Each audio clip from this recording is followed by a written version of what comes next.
Hello, and welcome to our Total War Warhammer 2 Let's Play. Playing as Teclis, one of our legendary lords of the High Elves, we're going to play the Master Manipulator, using our diplomatic influence to poison relationships for our competitors in the race to harness the power of the Vortex. High Elves are a perfect fit for this playstyle.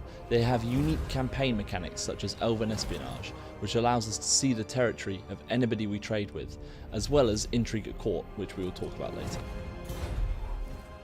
As you can see, we're at turn 130, and we've turtled so far, avoiding too many costly conflicts. However, we've fallen behind in the race for the Vortex, so we must play smart to catch up. We've just started our next ritual, so we will need to keep some forces locally to defend our ritual sites from attack, as the Warband of the Eagle and Puppets of Chaos have already started their approach. Now, we do have our allies, the Spine of Sotek Dwarfs, to our east, forming a shield on our eastern side against would-be enemies in the mountains. As we can see, they mostly like living in mountainous climate, which isn't suitable for us, so I'm happy to let them keep that land, for now. Our main nemesis in the race for the Vortex are our malevolent brethren, the Dark Elves, who are currently leading the race.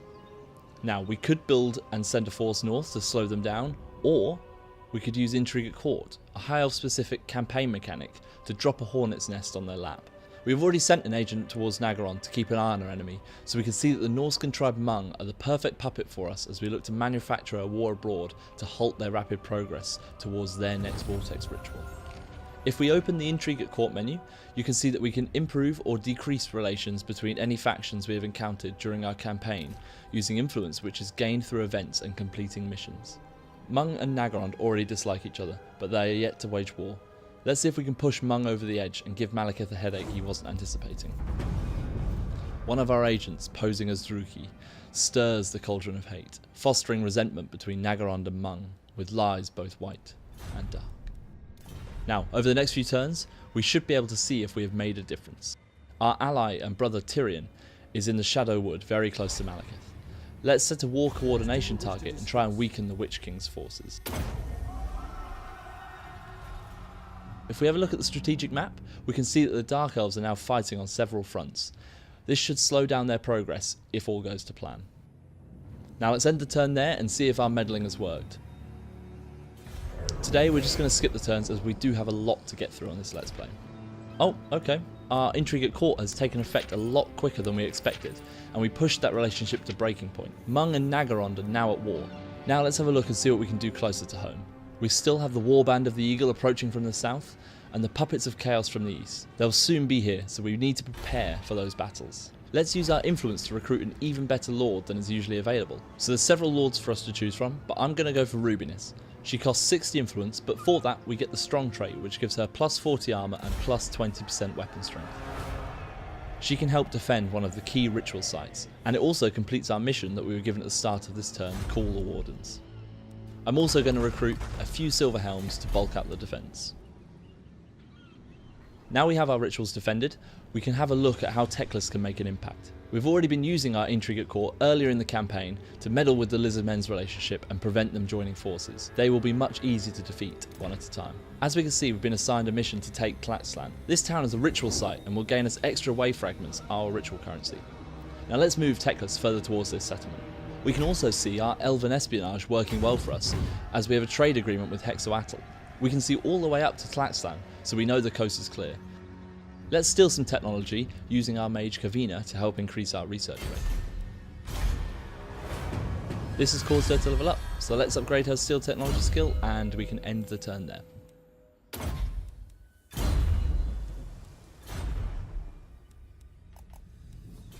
Our strategy of stunting the progress of the Druki is beginning to take even more shape. Our allies Lothan are now mobilising against the Dark Elf settlement, and we have established a non-aggression pact with Hmong. Closer to home, let's move Teclis closer to his destination.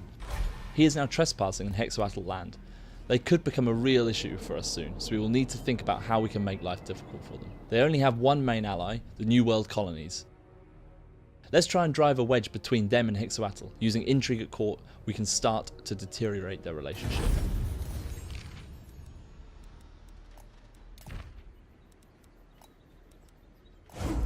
Some dare defy us. We shall sour relations between Lord Masnamundi of Hexoatl and Philip Billings of New World Colonies. In the long term, this will be far more destructive than a direct strike. Now they're still trusted friends, but we are starting to sow the seeds of doubt. Because we are still trading with Hexawatl, we can see that they have their main army in the Northern Territories. If we can destroy their relationship with the New World colonies, we could split their territories and make it easier for us to take those settlements. Now, if we head back to our ritual sites quickly, we can see the forces are almost on our towns. Let's move WARHAMMER further down south to help reinforce our ritual site. We can't afford to lose it at this stage of the ritual. We will need to move her into march stance to ensure she gets there in time. Even though our army will be tired in battle, it should be worth the risk. And we can end the turn here.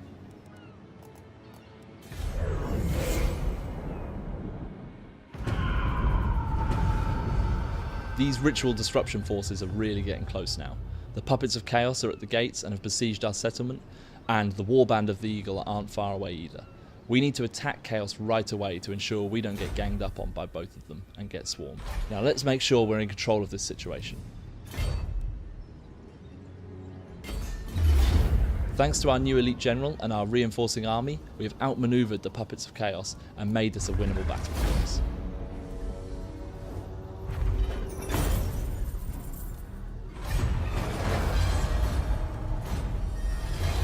Now let's upgrade our new general.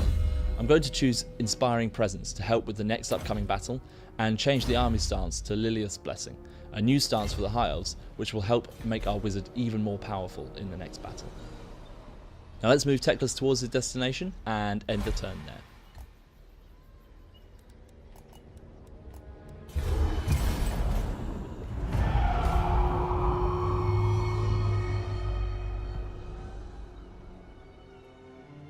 Our technology maritime empire has just finished. This has given us even more oversight over the New World by allowing us to spy on all sea regions.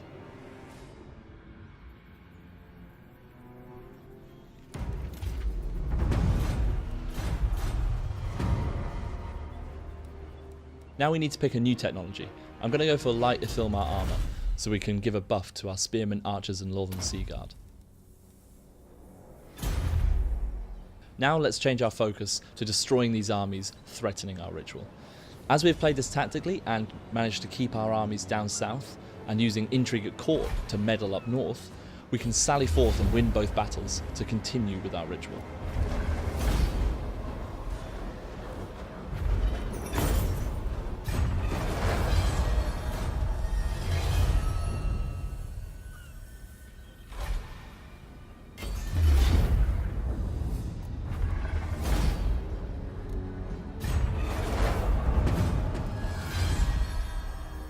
And let's also ensure that our secondary mission of taking Tlaxlan is completed.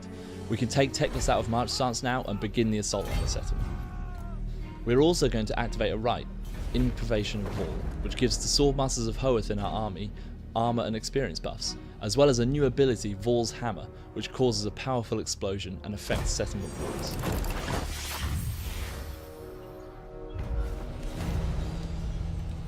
We've also been granted a powerful item. I'm going to choose the enchanted Ithilmar Breastplate, which gives us an armor and melee defense boost.